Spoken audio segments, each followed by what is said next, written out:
Bienvenido a un nuevo capítulo de La Tecnología para Todos, el podcast de programarfacil.com, donde hablamos de Arduino, programación electrónica y todo aquello relacionado con el movimiento maker. Mi nombre, Luis del Valle, y me puedes encontrar en Twitter en @programarfacilc.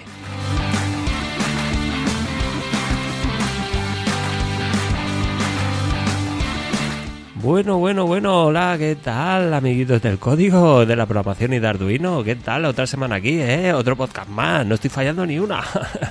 Bueno, esta semana hay un podcast largo de esos que nos gustan a Germán, a mí y a José Manuel, que nos hemos juntado, hacía tiempo que no nos juntábamos, y hemos grabado, pues eso, contando 1000 historias, 1000 batallitas de un montón de cosas. Hemos hablado pues eso, de lo que les mola a ellos, que va a ser el SP8266. Hemos hablado de OpenLED Race, hemos hablado de LoRa, hemos hablado de BASIC, del lenguaje de programación.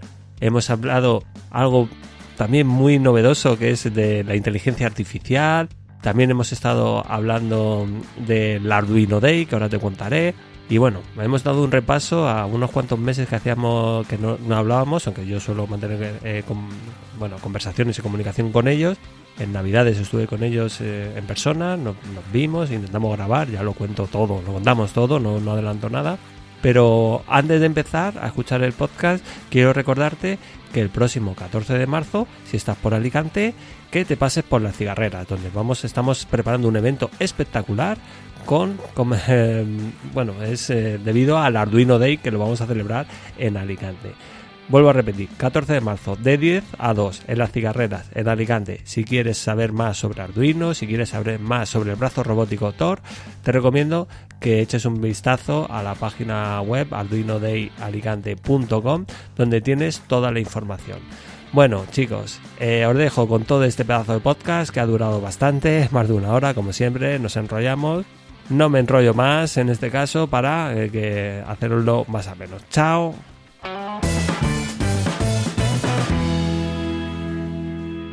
Bien, pues otra semana estamos aquí en un nuevo capítulo de La Tecnología para Todos, como siempre, vuestro podcast donde hablamos de Arduino, programación. Y hoy hay un capítulo que hace tiempo que no grabamos, pero antes de presentaros a las personas que están aquí conmigo, bueno, no a mi lado, pero sí que estamos al lado de las ondas, quiero recordaros que el día 14 de marzo se va a celebrar el Arduino Day en Alicante. Bueno, hemos decidido adelantarlo una semana, debido pues a compatibilidad de agenda con los organizadores. Pues había gente que no podía para el día 21 y lo hemos decidido adelantar, así que el día 14, si estás por Alicante, pues te puedes acercar por las cigarreras, que vamos a hacer un par de charlas.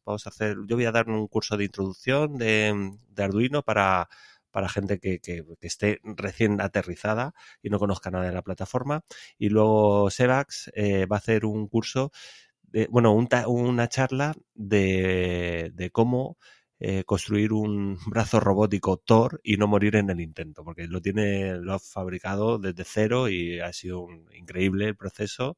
Y la verdad es que, bueno, pues no va a contar todas esas historias. Y eso, vuelvo a repetir, va a ser el 14 de marzo. Ahora sí, voy a presentar a estos dos cracks que hacía tiempo que no están por aquí.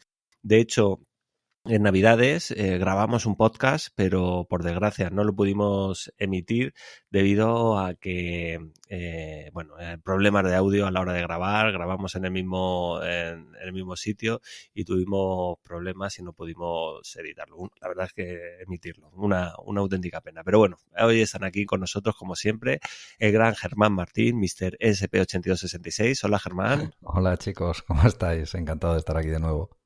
Y también está aquí con nosotros José Galileo, Mr. Lora. Hola, José Manuel. Hola, muy buenas tardes. Encantado de estar aquí de vuelta. Bueno, sí, una pena, lo de Navidades, que nos juntáramos y estuvimos, ¿cuánto? Hora y media, 2 horas fácilmente hablando. Y súper chulo, estuvo una pena. Bueno, pues eso queda ahí. Bueno, yo lo tengo por ahí en los audios. El problema técnico es que grabamos con 3 micros y el audio se colaba en los otros micros. Entonces se solapaban las voces, no sé, era muy difícil el limpiarlo y el poder editar ese audio. Pero bueno, queda ahí en la retina y sobre todo que que nos quedamos con ello nosotros, que somos los que lo grabamos y nos pasamos bien. Sí.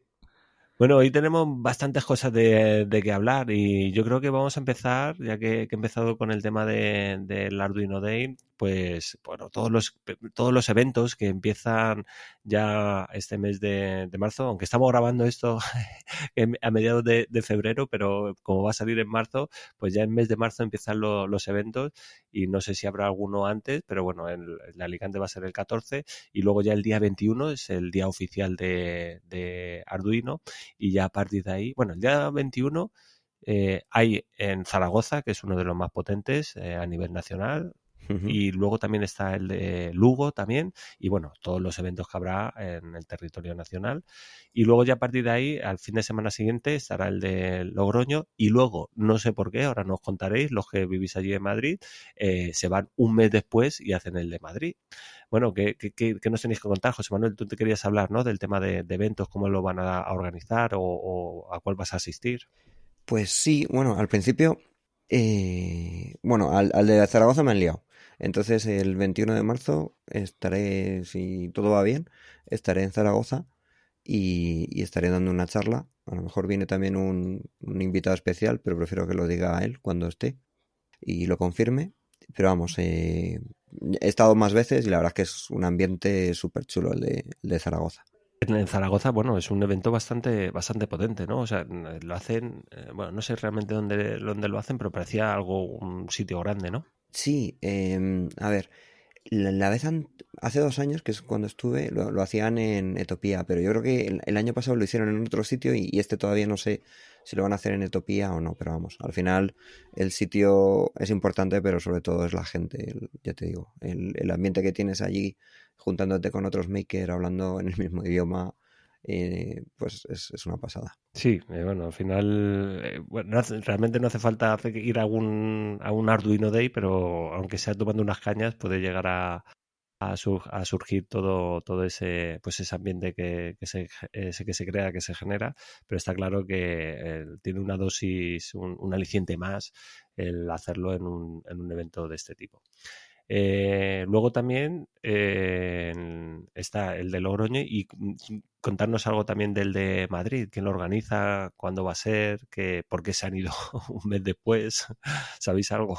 Ahí te va a tocar preguntar. Al final lo hacen lo organiza Jorge Lobo. Es bueno, es el 25 de abril. Lo hacen Sí. en el Colegio Lope de Vega.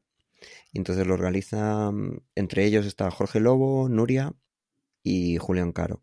Uh-huh. Entonces, yo creo que no quieren competir a lo mejor con el resto de los eventos. Es algo así muy local. Plan, pero seguro que va a estar genial. Ahí nos han liado también, ¿a que sí, Germán? Sí. En ese sí que puedes ir. Yo propuse una charla y al final han dicho que no, que charla no, que sí, que charla vale, pero que también algo de exposición, o sea, algo llevaremos. Sí, igual. Me pasó lo mismo. O sea que ahí toca charla y toca el tener un pequeño stand enseñando ahí los últimos inventos en los que estemos trabajando. Que tú Eso tienes será uno súper chulo, Germán. No sé si quieres avanzar algo. Bueno, sí, ahora hablo de ello. Eso, ahora hablamos. Eso será el día 25 de abril. Yo, por desgracia, no voy a poder asistir este año al evento que he ido los 2 últimos años, que es el de Logroño, por fuerza mayor. Es imposible que esté allí, así que una pena. Y no descarto que el 25 de abril, porque el 24 de abril es mi cumpleaños y lo mismo estoy por allí por Madrid, no descarto que el 25 de abril me deje caer por allí pues para saludaros a todos, pero de momento no me quiero comprometer con nada. En cuanto se escuche este podcast, te van a llegar unos cuantos mensajes, me temo. Ya te digo. Entonces, bueno, no me quiero comprometer porque la verdad es que yo por mí asistiría a todos los eventos, pero de momento no me quiero comprometer con nada porque tengo un mes complicado. Unos meses complicados, entonces de momento no. Lo dicho, 14 vamos a hacer en Alicante, el 21 será pues Zaragoza, Lugo, el fin de semana siguiente del 21, que será para el 28, será el de Logroño, y luego ya nos iríamos al día 25 de abril el sábado para ir al de Madrid. O sea que si te atreves, puedes empezar 14, 21, 28, te puedes recorrer medio España y luego ya te vas a Madrid para el día 25 de El abril. 21 lo hacen en Sevilla también, que estuve hablando Bueno, con es ellos. verdad. El 21 es a nivel nacional, lo van a hacer Ujú. o sea, en muchos sitios. Que es cierto que es eso, que al final, hombre, es complicado el organizar este tipo de eventos, pero sí que deberían de hacer a lo mejor en vez del Arduino Day, el Arduino Month o algo así, ¿no? o alguna historia de esa, pero bueno, está bien que se haga y que lo vivamos todos. Cerramos el tema de Arduino. Bueno, muy vinculado a esto está también lo que nos quiere contar también Germán con respecto a un proyecto en el que está trabajando, que si lo seguís por Twitter, pues seguramente le habréis echado o lo habréis visto, le habréis echado un vistazo. Y bueno, cuéntanos tú, qué es lo que es. Bueno, pues te comenté en el último programa en el que participé, pues tenía ganas en Navidad de montar una pista de OpenLay Race que al final no pudo ser y bueno, pues estuve jugando, dándole vueltas a ver qué podía hacer con ello y estuve intentando montarlo cuando ya tenía todo el material y bueno, estuve buscando conectores para hacer los mandos.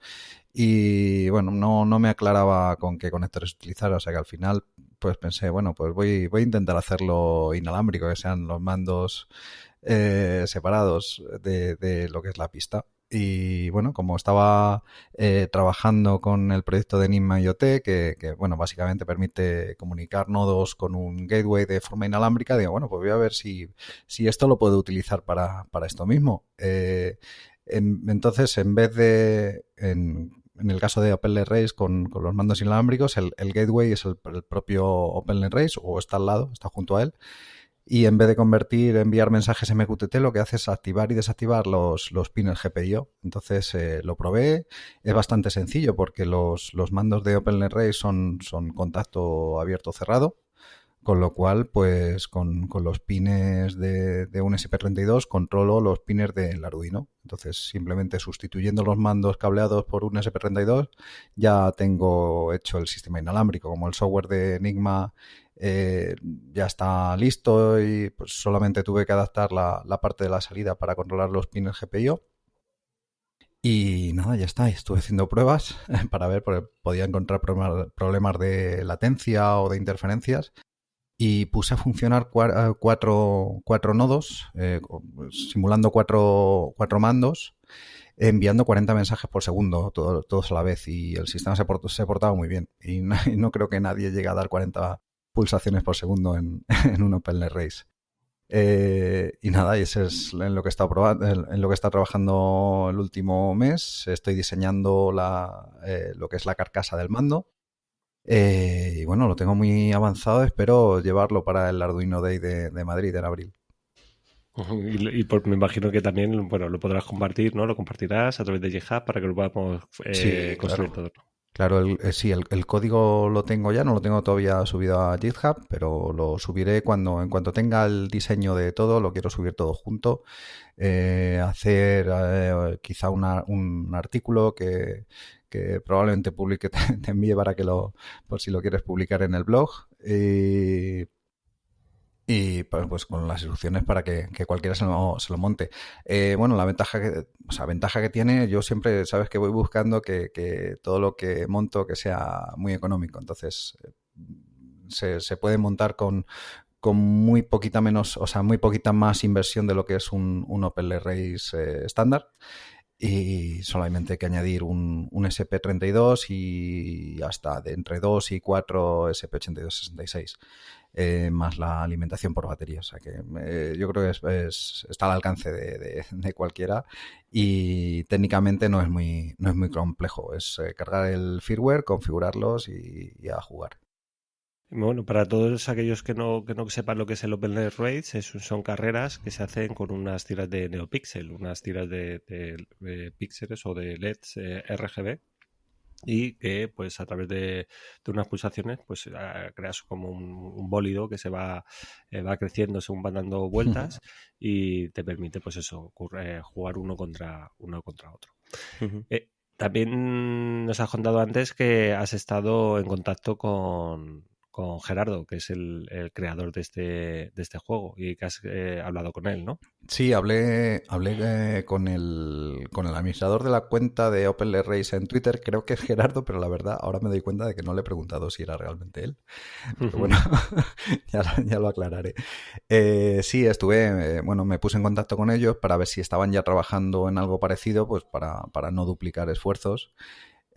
Y coordinarnos. Me dijo que no, que están trabajando en conectar OpenLRace a la red, a internet, no para controlarlo remotamente, sino para poder hacer carreras desde varios sitios a la vez, con varias pistas, y hacer una pista mucho más grande, compartiendo, pues por ejemplo, querían pues desde Madrid con Sevilla, conectando por videoconferencia, hacer una carrera en los dos sitios, una especie de carrera de relevos, es decir, cuando un coche sale de una pista, que aparezca una pista en Sevilla, aparezca en la pista de Madrid por el otro extremo y digamos que se hace un circuito entre Madrid y Sevilla o el sitio que sea y me parece una idea súper original y súper chula de unir comunidades y, y jugar entre todos, vamos, me encantó. Y quiero ver si me da tiempo a acabarlo. Si estoy el día del Arduino Day y puedo acercarme al Makerspace de Madrid, pues quedó pendiente con ellos que hacer una carrera conjunta entre ellos y nosotros. La verdad es que en sí ya el propio juego, la verdad es que es una pasada, es una idea, vamos, genial y ha tenido bastante éxito. De hecho, yo lo catalogué como el proyecto del año 2019. Sí. Es una pasada, la verdad. Yo se lo dejé un rato a mis hijos y se quedaron enganchados ahí, no querían dejarlo. O sea que es genial y es muy sencillo y fácil de montar y... Conocéis el otro que hay también, ¿no? Yo creo que lo puedes sacar y poner los dos firmware. Hay uno que se llama Twang. Sí, que es como... estuve jugando con él en Coruña. No he investigado mucho con el proyecto, pero bueno, yo creo que se podía utilizar el mismo mando para uno y para otro. O sea que... Bueno, en el Twang original lo que lleva es como una especie debe llevar una MPU, porque es como con vibración. Tienes que ir moviéndolo de un lado para otro, pero se puede adaptar. Y eso también igual, con una tira de LED y es súper divertido. Qué chulo. ¿Y cómo se llama el que diceis? Twang. Twang, Twang, me parece.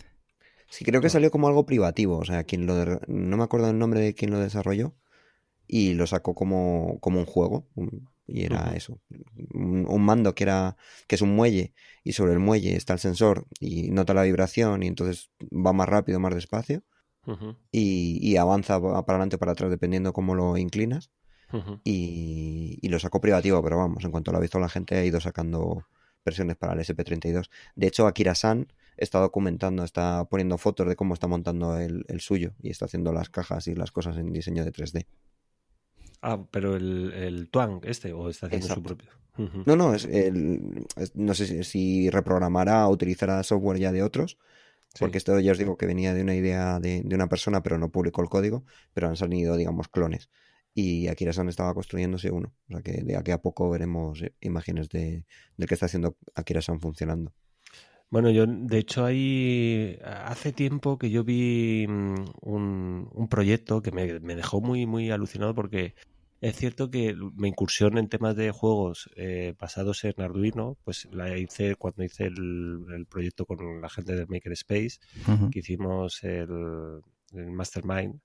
Y me gustó mucho la idea de poder utilizar juegos. En este caso, pues a lo mejor es una simulación del Scalestri, pues hacerlo con tecnologías de este tipo.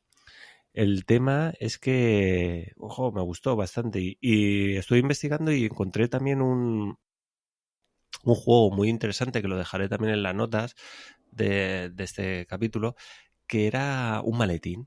Tú abrías un maletín y tenías que pasar varias pruebas. Claro, yo dije, bueno, ¿y esto en base a qué? ¿Y este tío cómo se le ha ocurrido esto? Y resulta que es que hay un juego de ordenador que es como una bomba que tienes que ir desactivando. No sé si lo conocéis. No.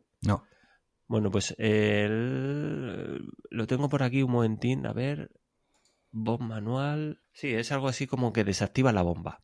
Se llama el juego. Entonces, se juegan en 2 parejas. Es decir, imaginaros que vosotros estáis ahí en Madrid y yo estoy aquí, entonces abrimos la aplicación y tú en hay una parte, o sea, son 2 componentes del grupo. Pues un componente es el que está leyendo el manual y el otro componente es el que lo ve. Entonces vosotros me tenéis que decir, yo tengo que decir, bueno, esta bomba tiene 4 paneles. El primer panel tiene 4 cables amarillos, un cable amarillo, uno azul, uno rojo, y pone este texto. Y entonces tienes que ir al manual y en el manual tienes que ir siguiendo los pasos y decirle a la otra persona, bueno, pues corta el cable azul. Vale, lo cortas y vas cortando. Es muy divertido. O sea, podéis ver vídeos en YouTube, dejaré, porque es bastante divertido. Y mientras tanto va una cuenta atrás. Entonces, Qué bueno. un tío se le ocurrió hacer el maletín espectacular, pero espectacular, con una cortadora láser, lo hizo. Y era eso. Al final tienes como un montón de conectores y tienes que ir conectando lo que te vaya diciendo. Todo eso a través de un manual, tú tienes que ir leyendo el manual, juegas tú solo y tienes que ir diciendo, bueno, pues si conecto esto aquí, vale, esto se desactiva y tienes que ir pasando uno a uno. Es una pasada, me gustó mucho. Me suena, me suena un juego. ¿Os suena Space Team? No. No. Es un juego que es igual, o sea, me refiero en plan colaborativo. Lo que haces es, se juegan con móviles, digamos, cada uno tiene un panel de la nave y tiene que dar información para que otros le den. Y tú juegas conectados por Bluetooth. Entonces lo que tienes que conseguir es que la nave no se destruya. Y entonces das una funcionalidad, pero luego se empieza a mover. Ya os digo, se llama Space Team y ganó algunos premios. Y es en ese plan. O sea, yo creo que tienen la misma idea de que tú das una instrucción y tienes que buscar en cada uno en su panel cuál es el botón que desactiva, por ejemplo, o activa porque vienen meteoritos y tienes que poner el panel de control delante o te están atacando por detrás y tienes que poner, o sea, no sé. Si podéis mirarlo por YouTube, porque ya os digo, es un juego que tienes que jugar en local, o sea, cada uno se conecta por Bluetooth al de los amigos y luchas todos contra la máquina, digamos. Exacto, pues algo así, ese es el juego que yo os digo. Y claro, empecé a tirar del hilo y saqué que lo habían sacado de ahí. Y cuando me metí a ver el juego ese, me pareció una idea muy, muy, muy, muy, muy buena. Y dije, madre mía, me interesa. Entonces lo tengo ahí abundado. No sé, últimamente el tema de de los juegos me atrae para construir juegos o sea, con Arduino. Como darle una vuelta de tuerca a un juego Hmm. y meterla ahí. De hecho, hablando de juegos, que también se sale un poco de esto, estas navidades, Papá Noel nos trajo un juego que me recomendó José Manuel hace ya un par de años, o hace un año, que es el Virus, que hayan sacado el Virus Ah, 2. sí, está Y muy divertido. es un vicio, ese juego de cartas, la verdad. Buah. Pues el poder hacer un juego también pues basado en el virus de Arduino también es muy, muy interesante, ¿sabes? No sé cómo darle una vuelta de tuerca, pero bueno, se puede sacar. Y bueno, entonces todo esto, Germán, lo vamos a ver en el Arduino Day de Madrid, ¿no? Sí, sí, sí, eso seguro. Lo iré publicando por Twitter y yo espero seguramente antes del Arduino Day lo tenga ya publicado por si alguien se anima y montamos ahí varias pistas. Vale, pues entonces nada, yo lo dejaré el tweet en las notas de este capítulo y si tenemos algún enlace, pues también lo dejaré. Y bueno, hablando de proyectos, José, ¿cómo va el tema del FOSA System? Bueno, el satélite por ahí sigue, el pobrecico, ¿Todavía pero se mantiene ahí? ¿Cuánto se tiempo man- iba a durar? pues bueno, podía durar cerca de un año, porque al final es muy chiquitito y entonces no tiene mucho rozamiento y más o menos cerca de un año podría llegar a durar. El problema que tuvo es que no se desplegaron bien las antenas y la tapa de potencia murió. Entonces, para poder recibirle, necesitas tener unas antenas muy, muy potentes.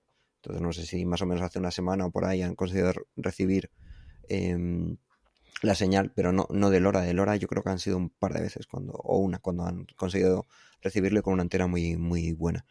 Pero vamos, ya están trabajando con Julián y su equipo ya está trabajando en los nuevos, en Fosasat 1B y en el Fosasat 2.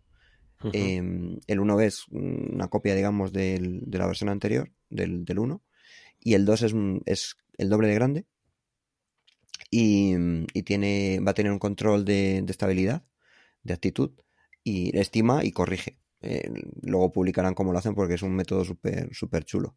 Y lleva una cámara. Entonces, el nuevo firmware cambia todo. Está basado en otro micro, en un STM32, creo. Y va a llevar cámara y va a emitir va a tener la capacidad de poder emitir fotografías desde el espacio. Entonces, estos se van a lanzar en junio.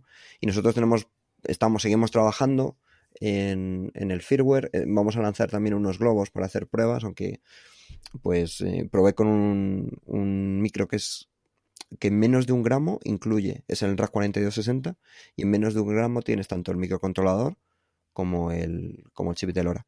Y estuve trabajando con él, cargando el firmware, porque cuando te viene no es compatible con Arduino, pero la gente de Electronic Cats, que hace unas cosas súper chulas, Sí. pues diseñaron el software.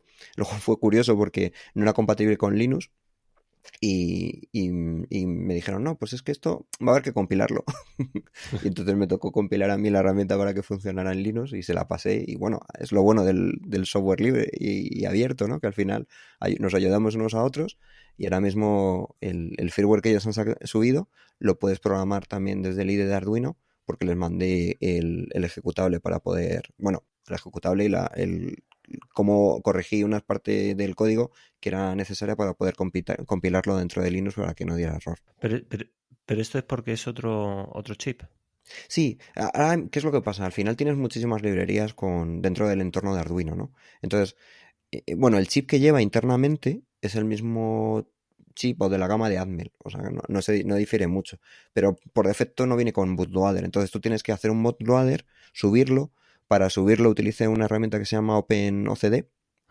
Germán, ¿tú al final lo estuviste mirando para hacerte uno con una Raspberry? Sí, estuve mirando y lo tengo pendiente para cuando acabe con esto, pero me llamó mucho la atención porque tengo muchas ganas de hacer cosas con JTAG, con el SP32, y tengo también un STM32 por aquí, y quiero ver qué ventaja me da el utilizar JTAG para hacer el debug.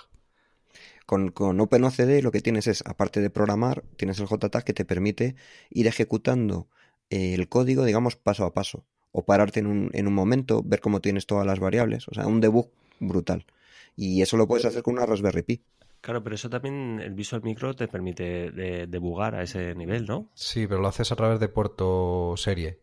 Y digamos que para el código normal sirve, pero para los callbacks y las interrupciones no funciona. Entonces el código, en cuanto empiezas a complicarte la vida un poco, enseguida echas mano de interrupciones y de programación asíncrona, entonces ahí se te queda fuera de uso. Yo de hecho utilizo Visual Micro, pero el debug lo sigo haciendo a través de puerto serie, imprimiendo, o sea, un printf y listo. O sea que y me va bien, no sé, por eso tengo curiosidad por ver qué me aporta JTAG.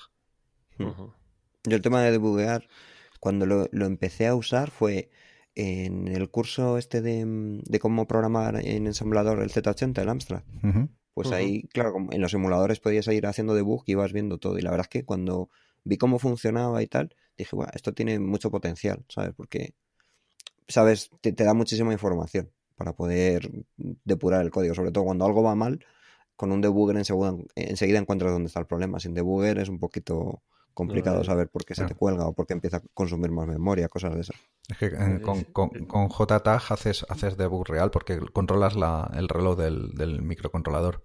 Entonces lo paras y se queda ahí esperando a que siga. Vale, pues nada. Oye, dejaremos toda esta información en las notas para que si alguien quiere investigar el JTAG. Vale.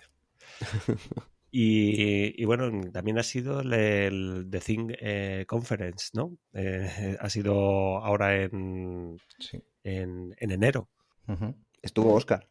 Bueno, creo estuvo también estuvo Alex, estuvo Sose. Sose. Oscar es en el equipo que estamos haciendo la parte de las Ground Station de Fosasat. Sí. Oscar es el mago de Node-RED. El que hace que salgan todos los mapas y se vean todas las estaciones y todo ese tipo de cosas es Oscar. Y estuvo allí con Sose y con Alex. Con Alex. Y Alex y Oscar estuvieron haciendo una jugada muy buena, que es que estuvieron colaborando, digamos, aparte. Entonces estuvieron viendo la feria tanto por dentro como por fuera. Entonces estuvo muy bien.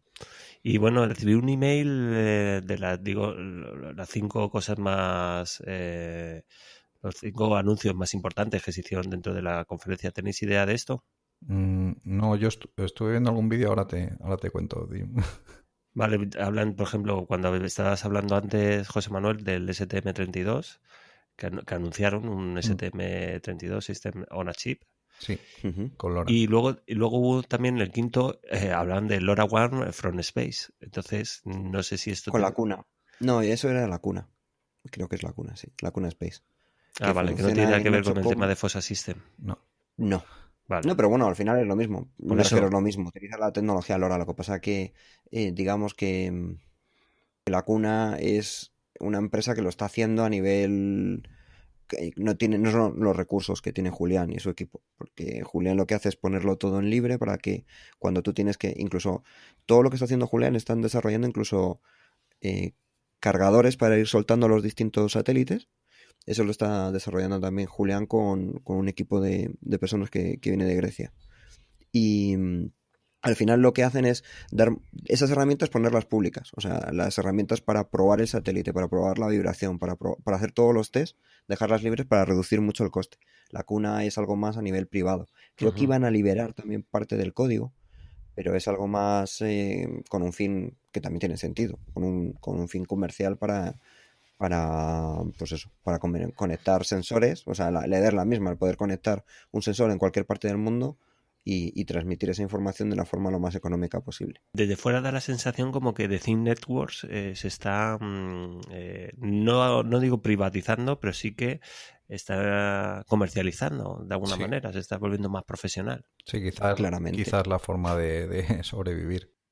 Hombre, por Sí, sí. supuesto, es que al final todo esto es muy bonito, pero es complicado el hacer un tema, o sea, un negocio viable si al final no tienes una rentabilidad económica, no es viable económicamente. Claro.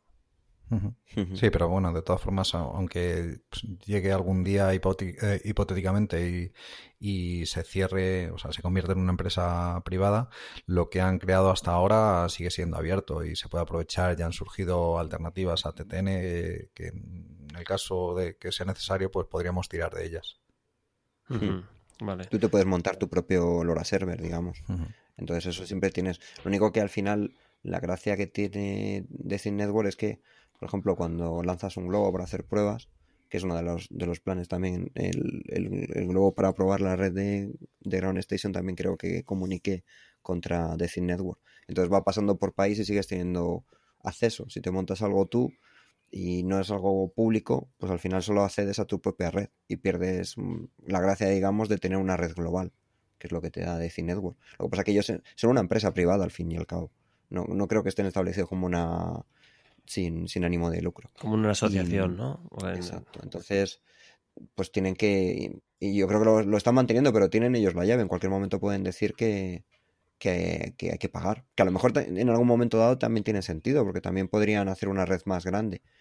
Pero es No que lo no, sé. claro, pero es que eso no es algo, digamos que no nos podemos volver locos, que eso es algo normal que ha sucedido Sí, sí, lógico. y seguirá sucediendo. Es decir, un ejemplo, claro, Blink. Blink, la plataforma Blink, es una empresa y tiene el servidor es de código abierto y tú te lo puedes descargar todo el código y lo único que no es de código abierto es la app, ¿vale? Tienes una parte cerrada.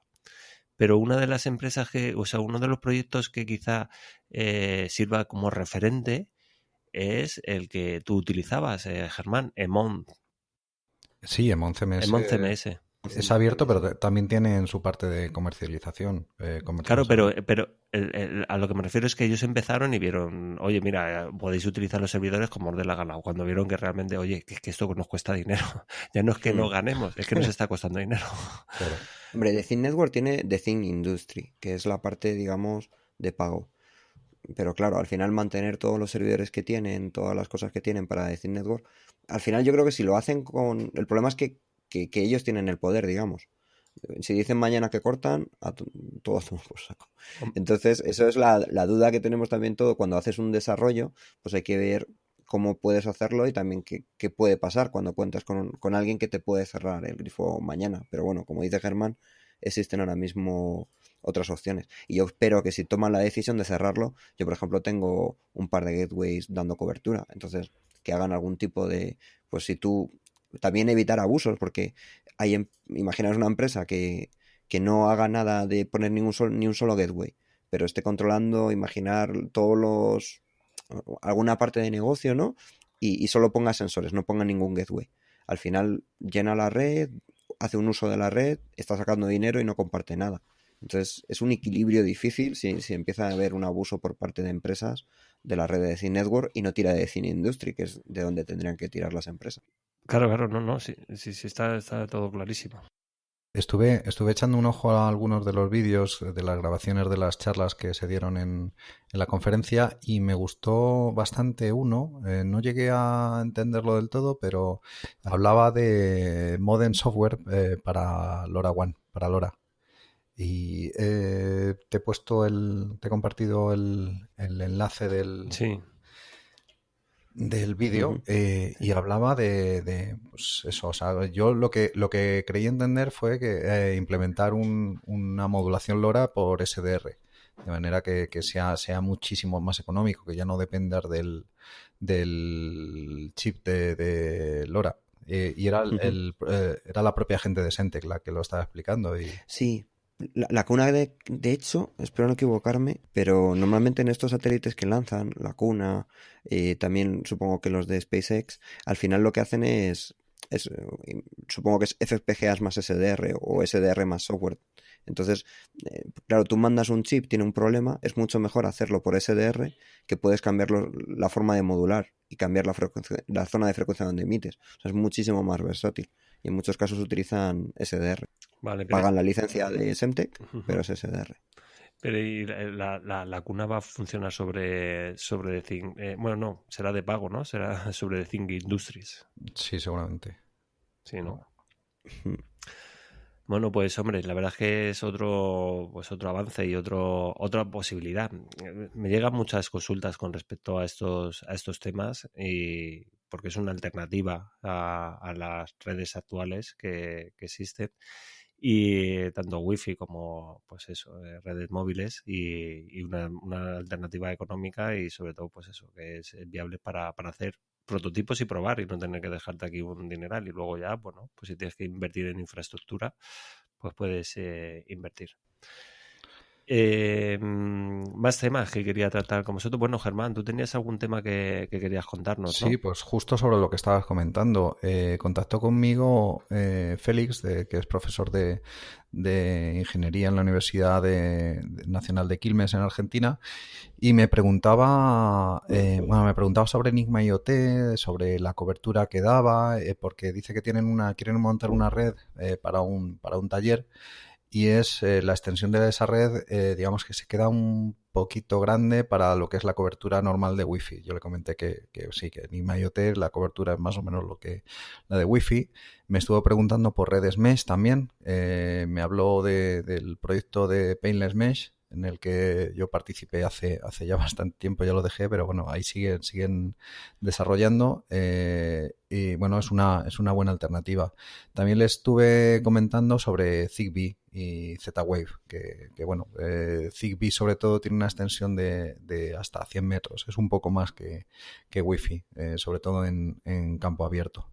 Entonces, pues estuvimos hablando y vi que efectivamente es una decisión complicada cuando tienes una red, o sea, una zona en la que el wifi se queda pequeño, pero quizá LoRa es demasiado lento o cubre demasiado, digamos que no hay nada en medio que rellene ese campo. Entonces, bueno, quizá las redes malladas sean la mejor solución en ese caso, pero digamos que se monta un sistema bastante más complejo que con un wifi normal o bueno, en este caso Enigma IoT. Yo tengo apuntado en mi calendario editorial hacer un artículo explicando Enigma IoT para montarlo para monos como yo, que lo podemos entender todo el mundo y que al final, pues eso, pueda acceder más gente yo creo que es una tecnología, una pasada para poder hacer. De hecho, vamos, yo lo tengo pensado clarísimo que lo voy a utilizar en mi casa. Y espero que ese podcast pues pueda venir tú y, Sí, claro, claro. podamos hablar más extendido sobre todo este tema. Uh-huh. Sí, vamos, eso prometido. Allí estaré.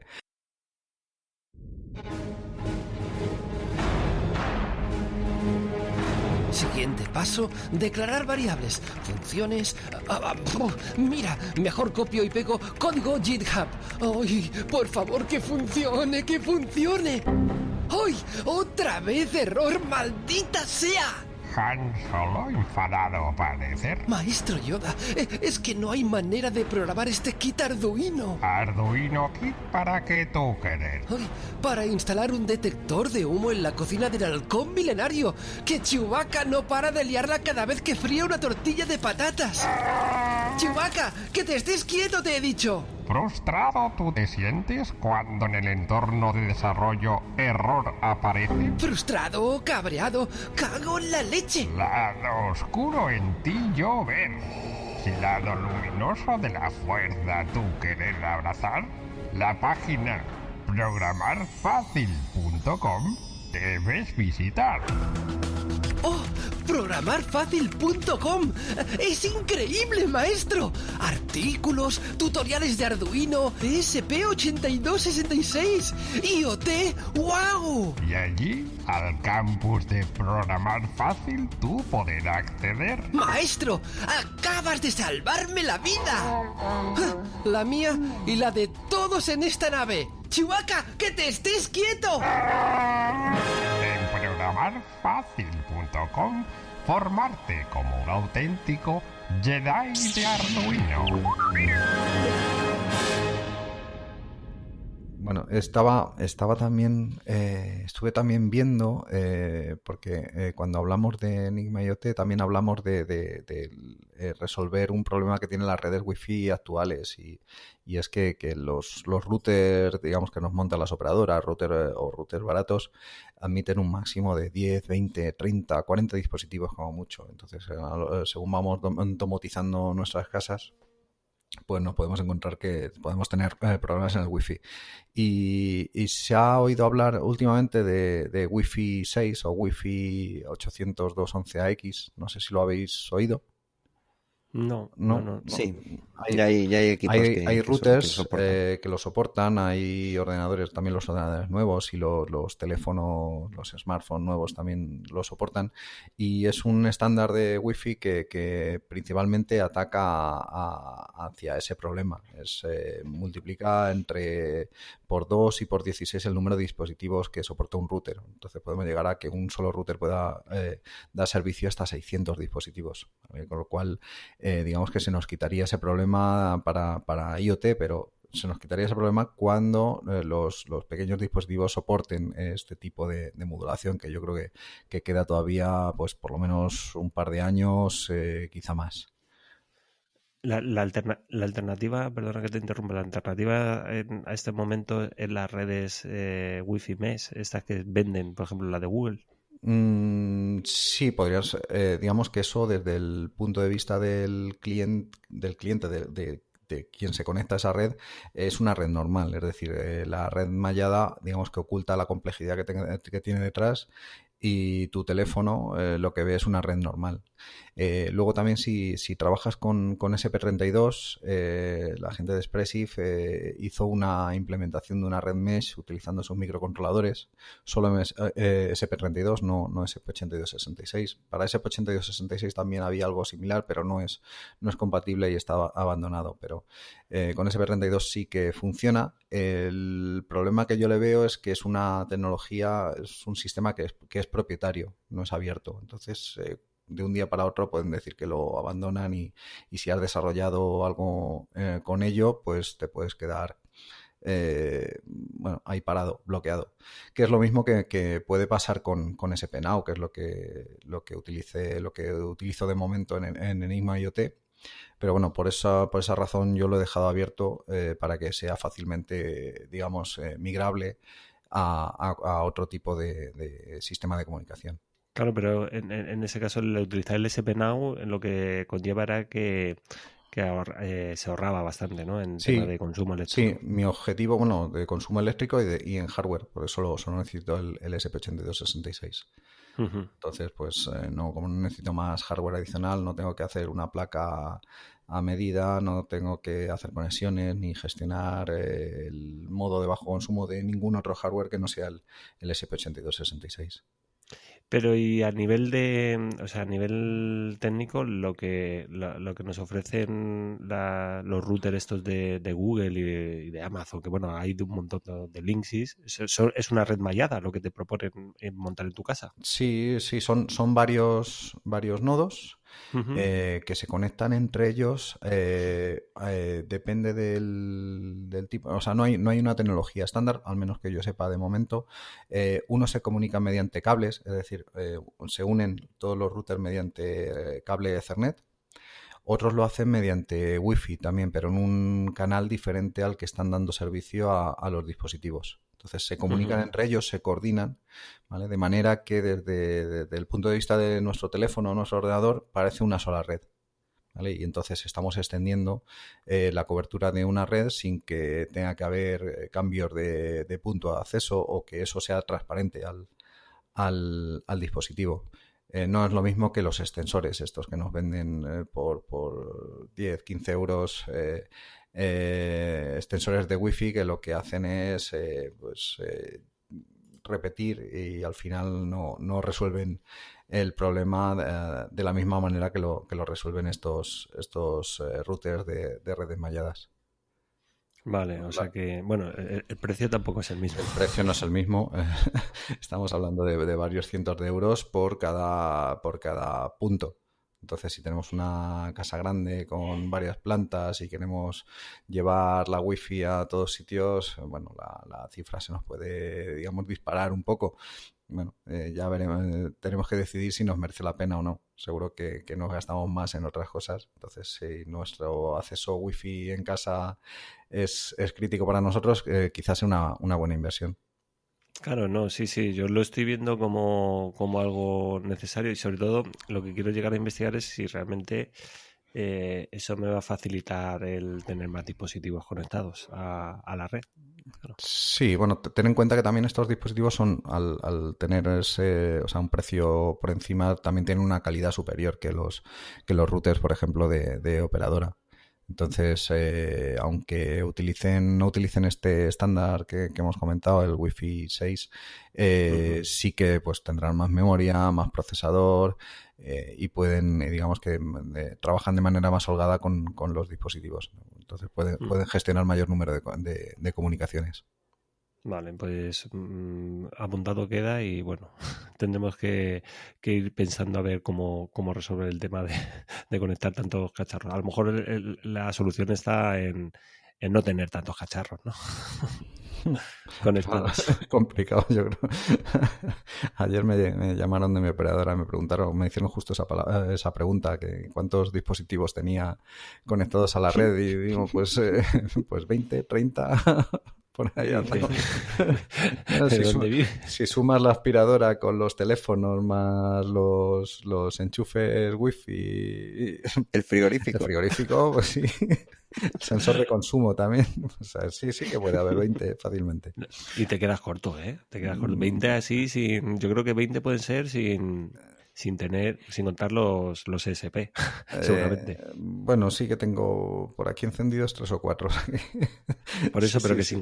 sin contarlos puede llegar fácilmente puede llegar a los 20 fácilmente, entre móviles, ordenadores, Sí, sin problema. La televisión, eso, pues el libro electrónico, las tablets, ¿sabes? sí. No, Entonces, hoy en día no es nada descabellado tener 20, 30 dispositivos en una red doméstica. Y, y bueno, pues nada, lo tendremos en cuenta y queda pendiente el capítulo ese donde hablemos de Enigma IoT profundamente, Uh-huh. con un buen artículo para que todo el mundo lo pueda probar en su casa. Más cosas, ¿tenías algo más apuntado por ahí?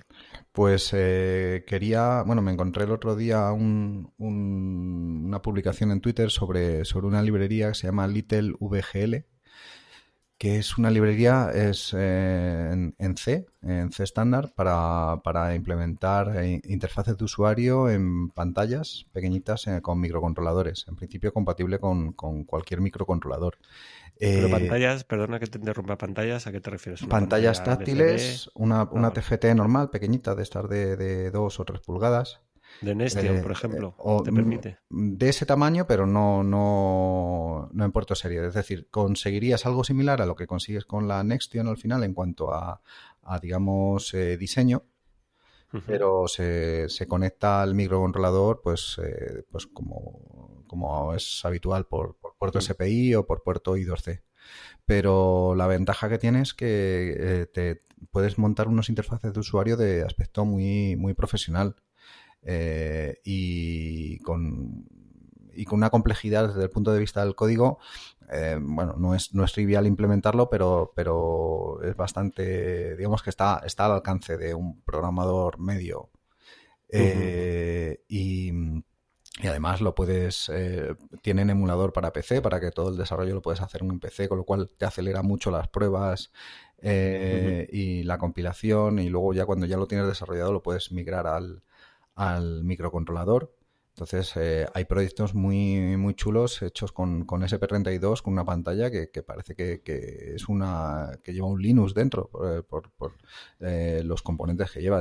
O sea, luego tienes componentes que son botones, checkboxes, tienes teclados en pantalla, campos de texto, o sea, igual que una aplicación móvil. O sea, son componentes de ese tipo. No tiene el aspecto, digamos, retro al que estamos acostumbrados cuando trabajamos con pantallas y con microcontroladores. Qué bueno, lo estoy viendo ahora, se puede probar en el propio navegador. Tú en el propio navegador puedes probar.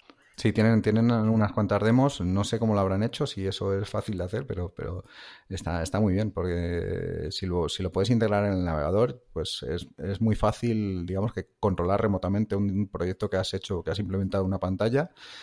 Si le pones un servidor web con ese código, podrías controlarlo remotamente con el mismo interfaz de usuario. Es que cuando a mí que me gusta hacer interfaces gráficas y con animaciones y cosas de estas en todo tipo de pantallas, eso requiere al final un montonazo, aunque al final le vas cogiendo el truquillo y más o menos, pero tienes que iterar, porque al final dices, no, tengo que moverlo 3 píxeles a la izquierda, o esto me queda mejor aquí, o cuando cambia la hora tengo que modificar esto otro para que entre bien.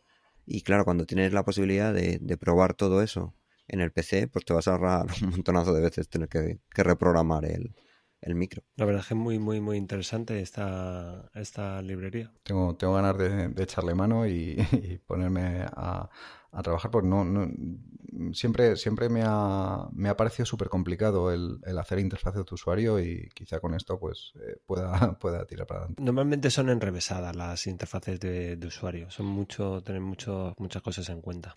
Pero bueno, si nos facilitan un poco la historia, entonces sí. Bueno, por ejemplo, yo estuve con la de Nestion. No es difícil, pero sí que es laborioso el estar construyendo pantallas y luego estar probando.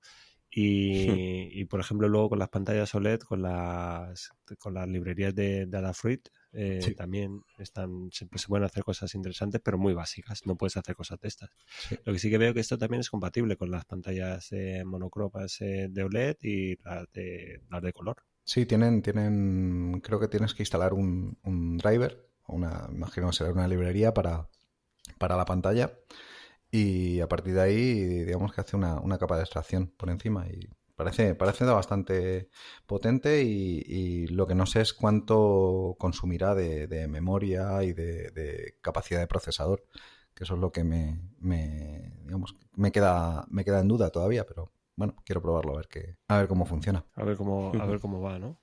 Nada, pues apuntado queda también. Para otra cosa más para probar, la verdad. Sí. Y nada, oye, mira, yo quería hablaros, no sé si conocéis vosotros un podcast que no lleva mucho tiempo funcionando, pero que es súper interesante, que se llama Software 2.0. No. Bueno, pues apuntarlo. Hacen un capítulo semanal. Es de de Andrés Torrubia, que es este tío es un crack, es de aquí de Alicante, o es un máquina que le da a todos los palos, y últimamente pues está muy metido en temas de competiciones en Kaggle, de machine learning, o de deep learning, de inteligencia artificial más bien. Y pues lo empezó no hace mucho, y es un podcast a veces un poco hardcore, porque habla de unos temas bastante técnicos relacionados con la inteligencia artificial, pero que merece mucho la pena. Sobre todo, pues eso, te anima a seguir avanzando en este campo, en esta materia. Y todos los que me siguen a través de la lista, pues ya les estuve comentando que los viernes pues los reservo, y el viernes es el viernes de inteligencia artificial. Lo dedico a estudiar inteligencia artificial. Y llevo ya como 3 cursos diferentes que muchas veces algunos lo he dejado a medias porque digo, no puede ser, no me entero de nada. Y creo que ahora ya empiezo un poco a entender cómo funciona el tema de pues, las redes neuronales, el perceptrón, cómo es el backpropagation, cómo funciona un poco todo esto. Entonces, eso combinado con el podcast, con el software 2.0, pues como que empiezas a hilar muchas cosas. Y lo que sí que noto es una carencia bestial de material en español al respecto. No sé si vosotros también lo notáis, esa carencia que hay, porque si hay, por ejemplo, un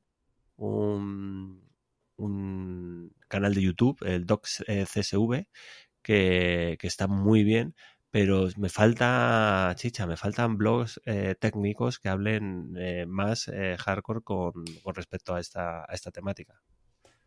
No sé qué opináis vosotros. Sí, yo, estuve intentando hacer algún curso y me sobrepasó. Me das envidia con eso que dices que lo estás entendiendo. Yo, digamos que la teoría la entiendo, pero no soy capaz de implementar nada. Es la tercera vez. Tú, José, sí que has hecho algo, ya has hecho algún vídeo, ¿no? Sí, y de hecho, estaba mirando ahora, porque la verdad es que tengo bastante desatendido el canal de YouTube. Publico. Bienvenido. Este es un vídeo que publiqué el 23 de mayo del 2018. O sea, joder, perdón.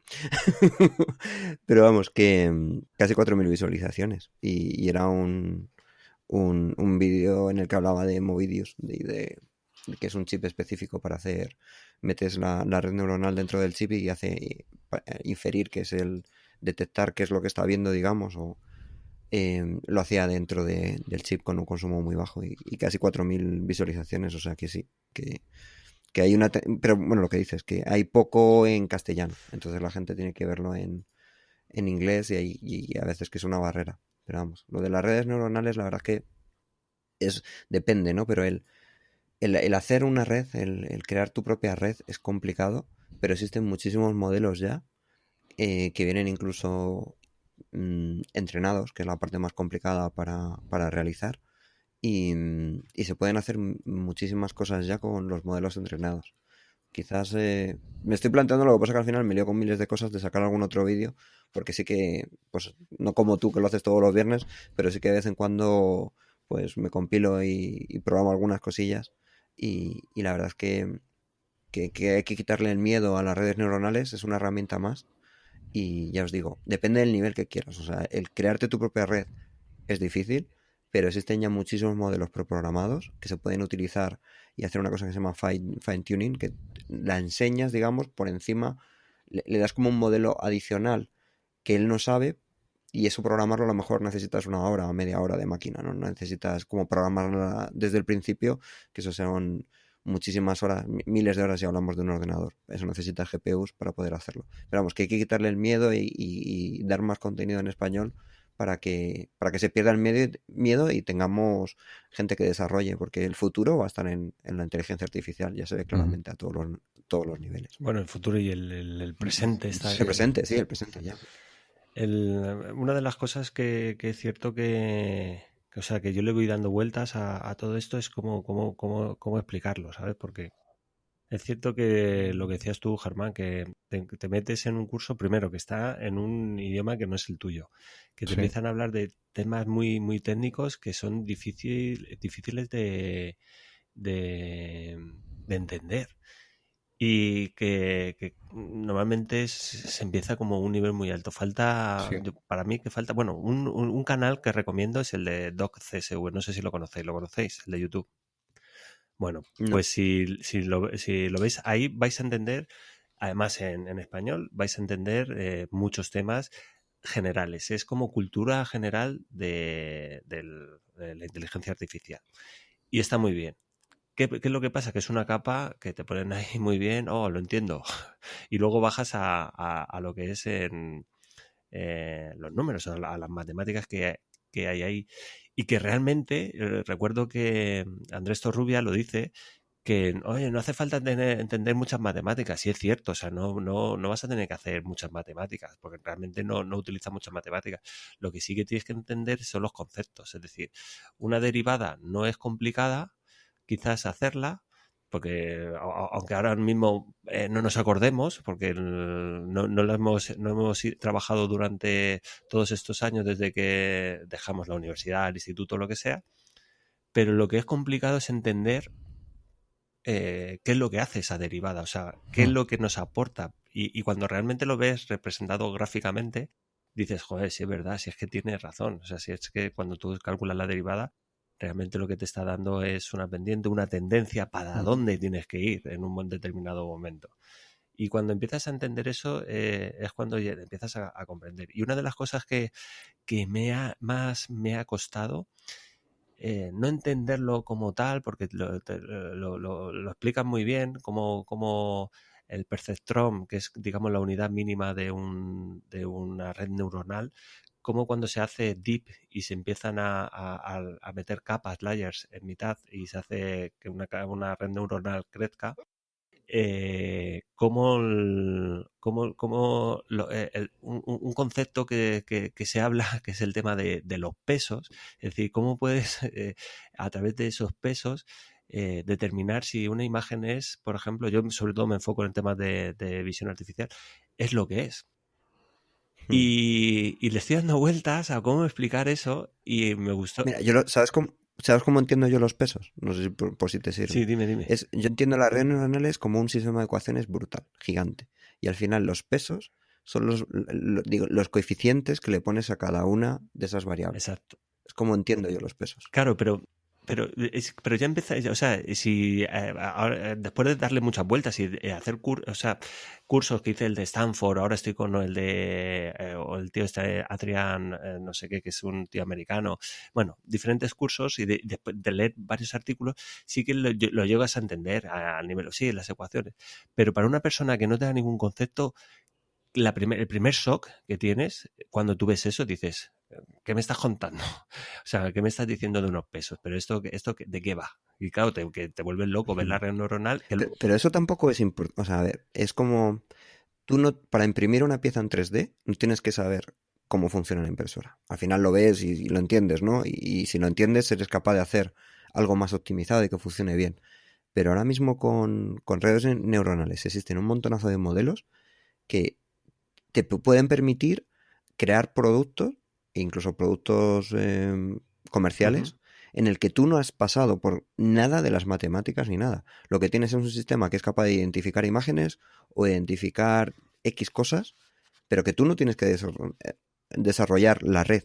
Sencillamente tienes que usarla. Y en ese caso hay casos incluso en el que la propia red entrenada, ya con lo que te viene entrenada, podrías sacar un producto. Entonces yo creo que también hay que intentar, no todo el mundo va a desarrollar una red porque es muy complicado el desarrollar una red y solo está a nivel de universidades, para ver cómo mejoras esa red para que aumente el porcentaje de acierto cuando detecta una imagen o cuando reconoce el habla.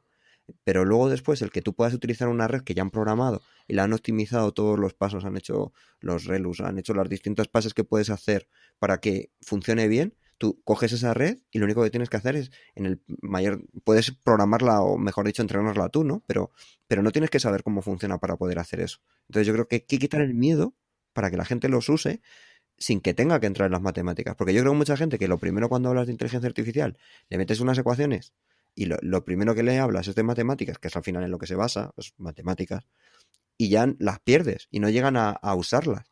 Entonces yo creo que es mejor empezar por el otro lado. Estoy, Ver redes, Sí. probarlas y luego después dices, anda, qué fácil es de darle una imagen y que me detecte que hay un animal o que me detecte que hay una colisión o este tipo de cosas y dejar utilizar tu imaginación para ver cómo puedes usar esa Sí, red. yo pienso como tú, porque yo donde me atasco es la parte de primero, preparación de los datos para el entrenamiento y el propio entrenamiento.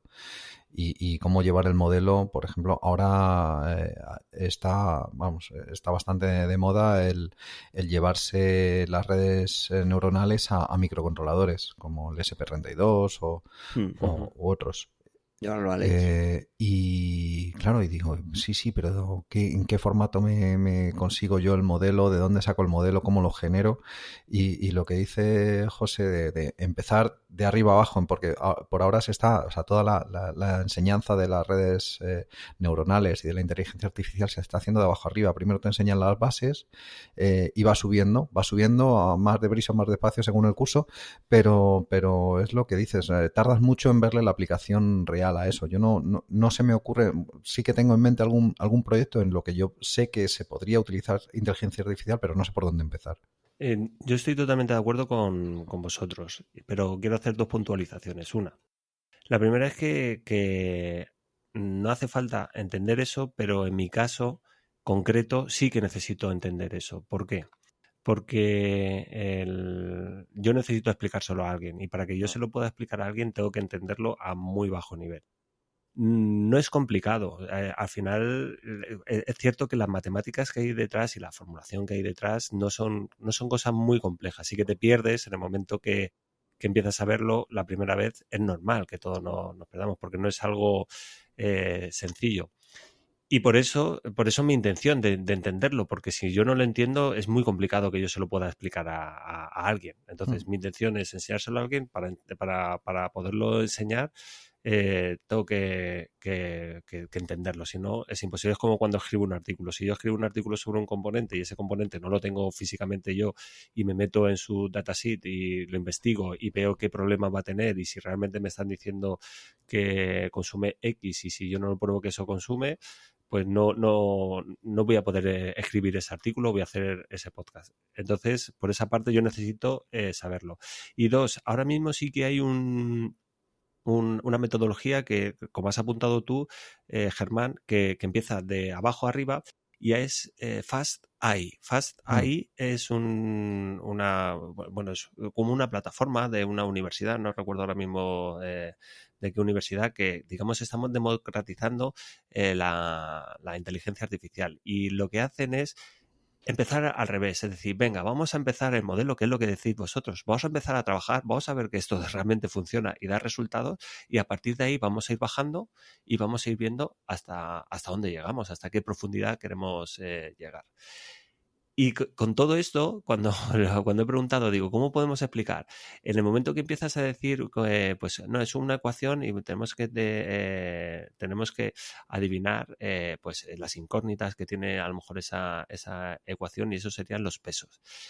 Ya hemos metido otra, o sea, es como explicarle una ecuación, pues ya la gente ya desconecta en el momento que le dices una ecuación. Y a mí me gusta, y llevo dándole vueltas pues un par de semanas, ¿cómo? Y el otro día estaba en la cocina y se me ocurrió. Digo, vale, pues al final el tema de una red neuronal no es más que el tema de los pesos, es como cuando tú tienes una comida, por ejemplo, has hecho un puchero o has hecho una faves, una fabada. Y para que la gente pues sepa o pueda atisbar qué es eso de una red neuronal, lo que te hace es, esa red neuronal, cuando pasas tú esa fabada por esa red neuronal, lo que te consigue hacer, esos pesos, te dice más o menos la cantidad de cada ingrediente. Tú a simple vista no sabes qué cantidad tiene cada ingrediente, o sea, que cuánto has echado de sal, cuánto has echado de agua, cuánto has echado de faves, cuánto has echado de yo qué sé, de chorizo, de lo que sea. Y esa red neuronal lo que hace es, te permite saber cuánta cantidad hay de cada cosa y más o menos lo pondera y a través del aprendizaje pues es capaz de decirte eso. Y en las imágenes funciona así, a nivel de píxel. Cada píxel tiene una ponderación y en base a eso, bueno, al final como eso va muy profundo, depende de las redes neuronales y es la profundidad de esa red neuronal, pues tendrán más pesos o no. Pero claro, estamos hablando de que son... pueden llegar a tener millones de incógnitas. O sea, es que no es algo... No es algo que digamos, no, es que, bueno, pues el brillo y no sé qué. No, son millones de pesos que tiene que calcular y por ahí está la bestialidad. Y realmente no es algo que muy técnico. Realmente se utiliza la fuerza bruta en la inteligencia artificial. Actualmente estamos utilizando la fuerza bruta que nos permite, por un lado, que tenemos una cantidad de datos a nuestro para probar esas redes neuronales que hasta ahora no teníamos a nuestro alcance y segundo, la capacidad de cómputo. Cada vez tenemos más capacidad de cómputo. Eso nos permite probar a fuerza bruta y actualmente es como trabajan las redes neuronales, a través de la fuerza bruta. Sí, sobre todo el entrenamiento es donde hay más fuerza bruta, porque luego cuando vas a inferir necesitas muy poquita potencia para poder inferir. Que es los modelos, ¿no? Cuando hablas tú de modelo. Sí, cuando tú tienes el modelo con los pesos, sí, claro. que es cuando has entrenado, ahí es donde necesitas potencia bruta, porque tiras de dataset y luego compruebas con el otro dataset que tienes para ver cómo vas mejorando la precisión. Incluso, bueno, pero si nos metemos en ese tipo de cosas, sí, ahí va a aburrirse. Pero digamos que a veces cuando hablan de eso y quieren entrar en crearte la propia red y cómo hacer tuning, ¿no? Porque luego puedes ir viendo qué paso es el que te cuesta más, incluso a la hora de inferir, ¿no? Pero bueno, eso yo creo que también, igual que decimos que hay que hacer un día uno de LoRa, podríamos hacer también un programa así más específico de inteligencia artificial. Sí, vamos. Puede ser complicado. En eso yo recomiendo a la gente que escuche el Software 2.0 de Andrés Torrubia, que sin duda es uno de los podcasts, bueno, yo creo que es el podcast, he escuchado alguno también de inteligencia artificial, alguno en inglés, imposible, o alguno en español, pero muy demasiado técnico, demasiado, no sé, complicado. Y el de Andrés, lo bueno es que trae a gente, te habla, claro, hay programas que si no pillas que es, por ejemplo, la función de error, que son los pesos, que es cómo trabajan las redes neuronales, pues es complicado porque te puede llegar a aburrir. Pero tiene programas muy interesantes. De hecho, uno de los últimos participaron en una competición en Kaggle era un tema de radiología, miraban imágenes del cerebro y me parece que eran infartos cerebrales. Sí. ¿Cómo saber si va a sufrir un infarto cerebral o esa red a través de unas redes neuronales? Y quedaron los novenos. Entonces invitó a las otras dos personas con los que formó grupo y explicaron cómo fue la competición. Y claro, empiezan a hablar de cosas que o están metidos o es muy complicado, porque empiezas a hablar de CANs, de redes neuronales convolucionales y bueno, empiezan a hablar de muchos temas que a mí se me escapan, o sea, me suenan de oídas, pero no tengo esa experiencia como para conocer cómo realmente se hace. Pero a lo que habéis dicho vosotros, que no es necesario saber, pero realmente si quieres sacar partido, se debe de saber realmente cómo hacer. Al final es como, mal comparado, es como copiar código de internet, o sea, sí, pero está claro. Sí, dime. Yo me refiero a, o sea, así aprenderlo, pero empezando por arriba. Primero ver la aplicación, ver cómo se hace, cómo se integra un modelo en un programa y luego, pues después ya que eso lo entiendo, pues ver cómo se genera el modelo, cómo se preparan los datos e incluso bajar hasta el nivel de comprender cómo funciona un perceptrón. Pero es que hacerlo al revés se me hace larguísimo. Sí, y además es que luego, si es que a nivel de cómo funcionan las redes neuronales y todo esto, por ejemplo, las GANs que has comentado, al final es poner a competir una red con otra para que entre las dos luchen por mejorar. Las GANs, por ejemplo, yo voy a crear un modelo de una cara y tengo otra que detecta si la cara está bien hecha o no. Y tienes a las dos redes que se están pegando entre ellas para cada vez hacer una cara que la otra detecta y le está colando la cara que genera como una buena y entonces gana. Entonces compiten entre las dos. Y al final digamos que eso han empezado a hacer experimentos y dicen, vamos a utilizar potencia bruta, vamos a hacer esto. Y han flipado con los resultados. Pero al final, digamos que han jugado desde la parte de arriba. O sea, el hacer eso, digamos, lo podrías hacer sin irte a las matemáticas de abajo, sino sencillamente ¿qué pasa si hacemos esto? Y hay mucho de ¿qué pasa si hacemos esto? Que se pueden utilizar con redes neuronales sin irte a lo de más abajo. Es el decir, a ver, lo digo entre comillas porque cuando vas a entrenar necesitas un maquinón, si es para cosas potentes.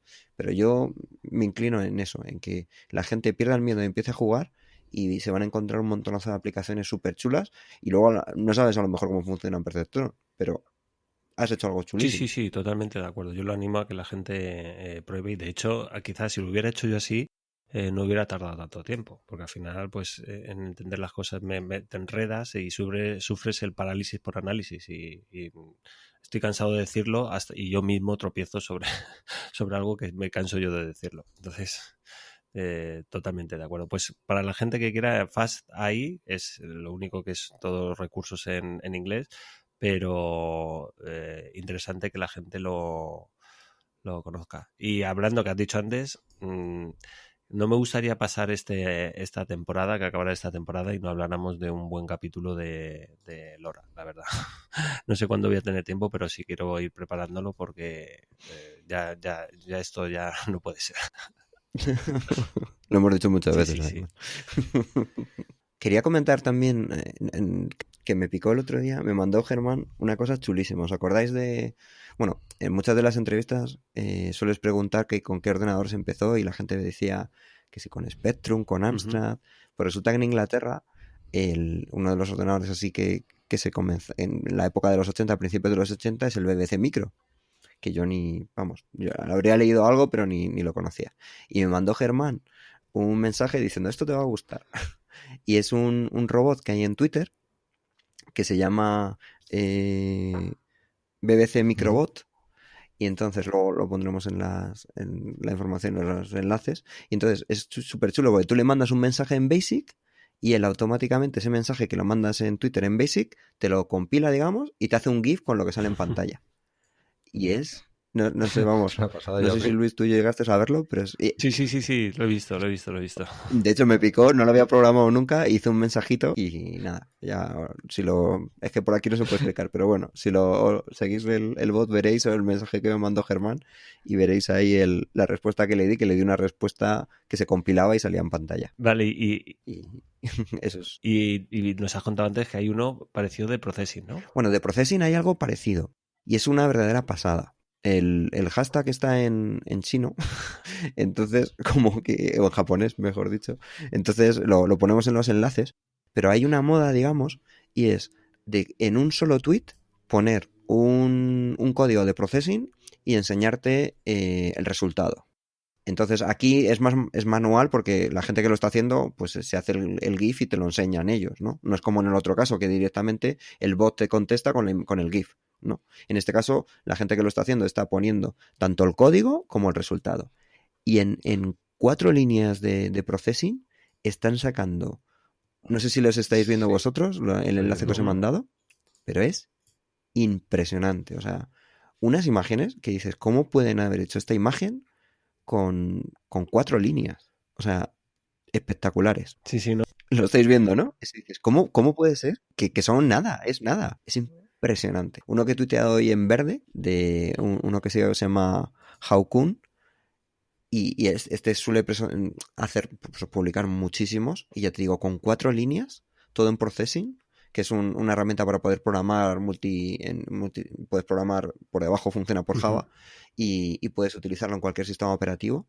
Y es que copias esto y lo podrías ver en tu ordenador, pero ya te digo que ponen un vídeo del resultado. Y son cosas impresionantes. ¿Qué es eso? Que son 4 líneas que caben en un tweet.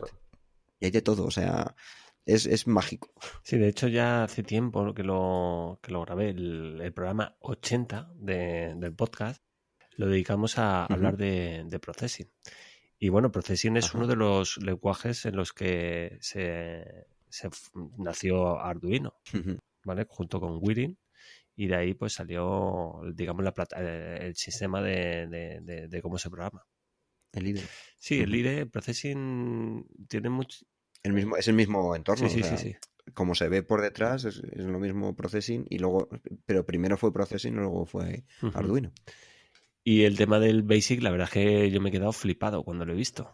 Cuando he visto lo que habías metido ahí, he dicho, madre mía. Yo programaba en el Amstrad y lo programaba en código máquina, pero las primeras demos y cosas las hacía en Basic.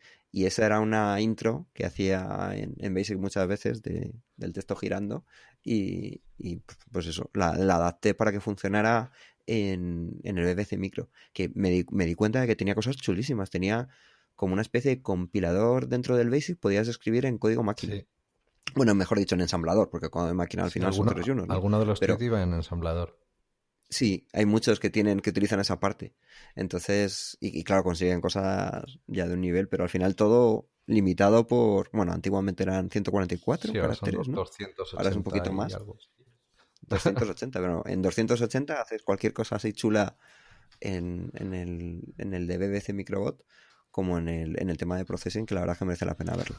Para estar ahí, la verdad es que sí, porque aprendes un montón. Dices, madre mía, que han hecho esto con eso y dices, bueno, voy a intentarlo yo y lo pruebas. Además, Processing es muy, muy sencillo el podértelo instalar en tu ordenador si quieres instalarlo y quieres hacer pruebas.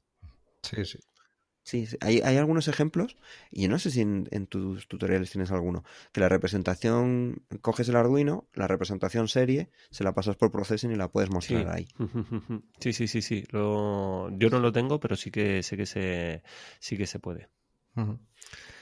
Había, hablando también de temas de programación en Basic y de Spectrum, me encontré en Twitter un hilo que me pareció súper curioso, porque, bueno, si os acordáis, los programas de Spectrum se cargaban en una cinta de cassette y había ya os digo, un hilo de Twitter de Pedro Carballo. Os dejaré Ujú. ahora su nick de Twitter, en el que hablaba de que cuando él tenía 11 años le regalaron su Spectrum, esto era por el año 1983, y bueno, y a él se le ocurrió de por qué no emitir vía radio programas de Spectrum. Y dio la casualidad de que él conocía gente de la SER, de Valladolid, y estuvieron desde 1985 durante varios años, 20 minutos al día, emitían un programa de Spectrum que si tú lo grababas en cinta y luego lo cargabas en tu ordenador, tenías, digamos, un mini periódico digital, algo parecido a lo que hizo después el teletexto en la televisión. Y eso existía ya en 1985. Luego os pongo Qué bueno. el enlace porque viene incluso, ha hecho trabajo de investigación recuperando los artículos de prensa de la época y es que me ha parecido súper chulo, súper ingenioso para un chaval que en ese tiempo tenía 13 años.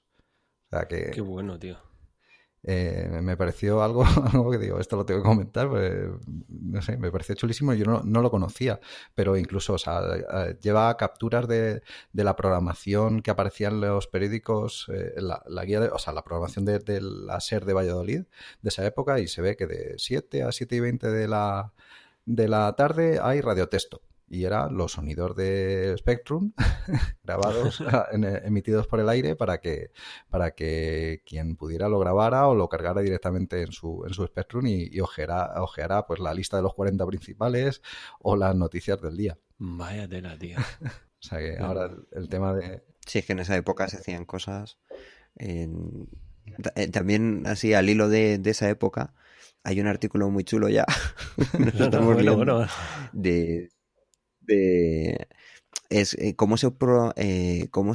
un artículo que te explica cómo en Polonia se hackeó la televisión viendo exactamente los ciclos de reloj de la tele, digamos, fueron capaces de emitir en unos momentos con emisores de poca potencia para emitir un mensaje de protesta contra el gobierno que estaba y entonces hicieron toda una red y hackearon, digamos, la señal de televisión.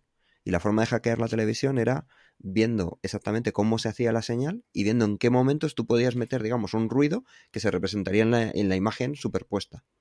Y te explican cómo lo hicieron y todo eso, y es una pasada. Y eso lo hicieron en el 81. En el 81 eso. O sea que...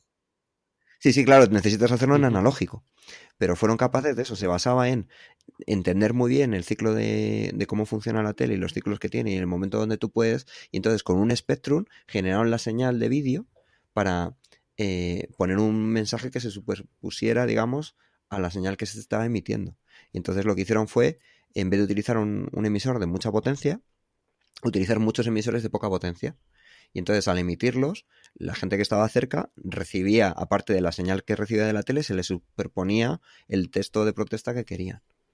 Y entonces te explican todo cómo lo hicieron. O sea, es una pasada. El artículo, os pongo luego el enlace, que lo vi porque lo compartió Oscar de Virco Geek, y la verdad es que es una pasada el que te explica cómo lo hicieron. Creo que fue en el 85, creo que fue cuando...